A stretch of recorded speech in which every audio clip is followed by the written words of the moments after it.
Hello everyone, welcome to my channel. आज आमी करता वडापाव. वडापाव करपाक हांवें 3 बटाट घेतल्या. ते बटाट हांवें बरे अशे धुवून घेतल्या. बटाट धुले म्हणटकीर ताजे मदीं हांव ते बटाट कापून घेतले. पळोवंक शकता तिनूय बटाट हांवें अशे मदीं कापून घेतल्या. मदीं अशे बटाट कापून घेतल्या. बटाट कापून जातकीर आतां हांव तातूंत भितर 3 कप उदक घालतलें. 3 कप उदक घालें म्हणटकीर इल्लेशें मीठ घालतलें आनी ते बरे 15 मिनटां हांवें इंडक्शनाचेर हे बटाट उकडिल्ले. तुमी जाय जाल्यार कुकरान घालून 5 to 6 शिटयोय मारल्या जाता, विसल्स मारल्या जाता. चेटणी करपाक हांवें एक मिक्सर जार घेतला. तातूंत भितर 5 to 6 लसणाच्यो पाकळ्यो, गार्लीक क्लोव्स आनी 1 बंच कोरिएंडर, 1 बंच कोथमीर, 4 ग्रीन चिली, इल्लेशें मीठ घालून चेटणी केल्या. आतां बटाट म्हजे बरे उकडिल्ले आसा. ते अशे खूब गरम आशिल्ले आनी ते ताका लागून हांवें थोडें थंड उदक घालून ते मातशे थंड उदक घालून धुल्ले मातशे बटाट. आतां ताज्यो साली पळोवंक शकता काळी निखरून येता. तुमी बटाट अशे उकडपाक जाय की ताज्यो साली अश्यो काळी निखरून येवपाक जाय आनी ते बरे मॅश जावपाक जाय. आतां म्हज्या सगळ्या बटाट्याच्यो हांव साली काडून घेतां. अश्यो साली ह्या सगळ्या बटाट्याच्यो काडून घेतां. ताच्या नंतर हांव हे बटाट मॅश करतलें. हांव हातानूच ताचो सगळो बारीक कूस करून घेतां. तुमकां जर हातान शक्य ना जाल्यार तुमी पाव भाजी मॅशर सुद्दां घेवं शकता. आतां हे सगळ्या बटाट्याचे बारीक अशी कूस करून घेवपाची. जाता तितले बारीक करूं शकता. मागीर आतां हांव गॅसाचेर एक पॅन दवरतां. त्या पॅनान मातशें पॅन गरम जातकीर तातूंत भितर इल्लेशें तेल घालून घेतलें. तातूंत 1 स्पून जिरा, 1 स्पून मस्टर्ड सीड सासवां, इल्लेशें हींग आनी 1/2 स्पून हळदीचो पावडर म्हळ्यार टर्मरीक पावडर घालपाचो. 3 ते 4 ग्रीन चिलीज बारीक चॉप करून घाल्या हांवें. आनी हातूंत भितर आतां हांव बटाट्याचो कूस घालतलें. बटाट्याचो कूस घालो म्हणटकीर तो मातसो हालोवन घेवपाचो. तुमकां जाय जाल्यार ह्या स्टेजीर इल्लेशें मीठ घालपाक जाता. मीठ पयलीं टेस्ट करून घालपाचें, कित्याक बटाट उकडटना सुद्दां आमी मीठ घाल्लें. बरें तें सगळें मिक्स करून घेता. हें आतां मिक्सरण तुमचें न्हिवपाक जाय. बरें न्हिवतकीरच तुमी ताचे बारीक अशे गुळे करून घेवपाचे.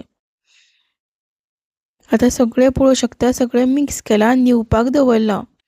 आतां म्हाका ग्रीन चिली सुद्दां फ्राय जाय, ताका लागून ग्रीन चिलीक हांव अशें कट मारून घेता मदीं. ओके, आनी ह्यो ग्रीन चिली हांव तेलान फ्राय करतलें. सगळ्या ग्रीन चिलीक हांव कट मारता. मिडियम हॉट तेलान ह्यो ग्रीन चिली फ्राय करून घेवपाच्यो. ताच्या नंतर हांवें हांगा 1 कप बेसन घेतलां. त्या बेसनान भितर 1 ल्हान चमचो रेड चिली पावडर घाला, मिरसांगेचो पिठो, चवी पुरतें मीठ घाला, इल्लोसो बेकिंग सोडा घाला आनी 1 टेबल स्पून हांवें रायस फ्लावर घाला. सगळें मिक्स करून घेवपाचें.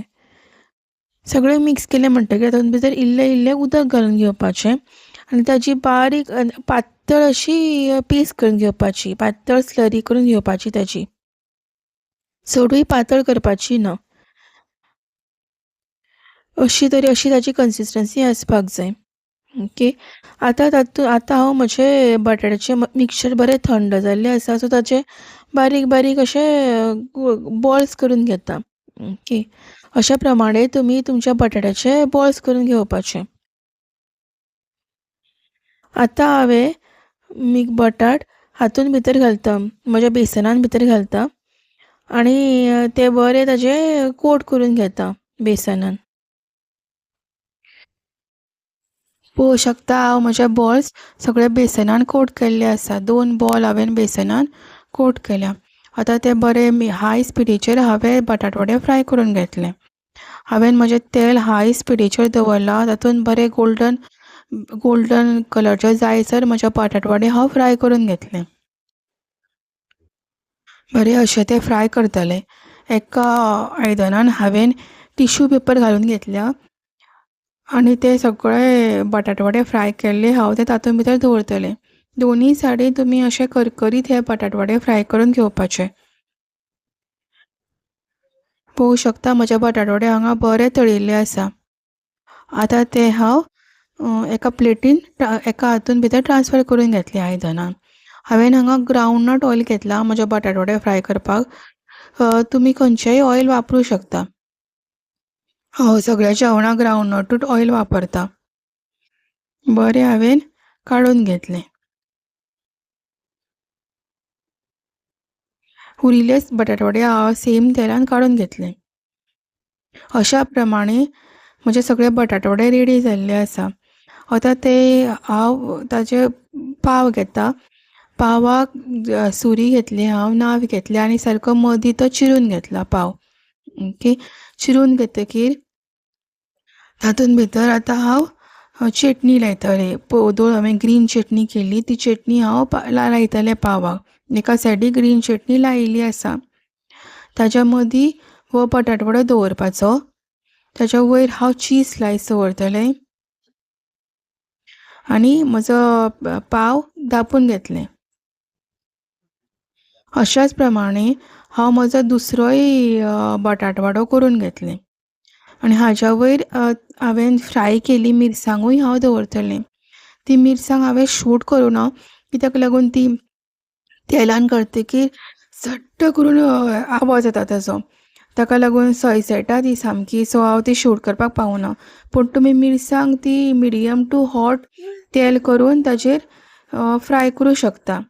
तुमकां म्हजी रेसिपी आवडली जाल्यार प्लीज लायक एंड सबस्क्रायब.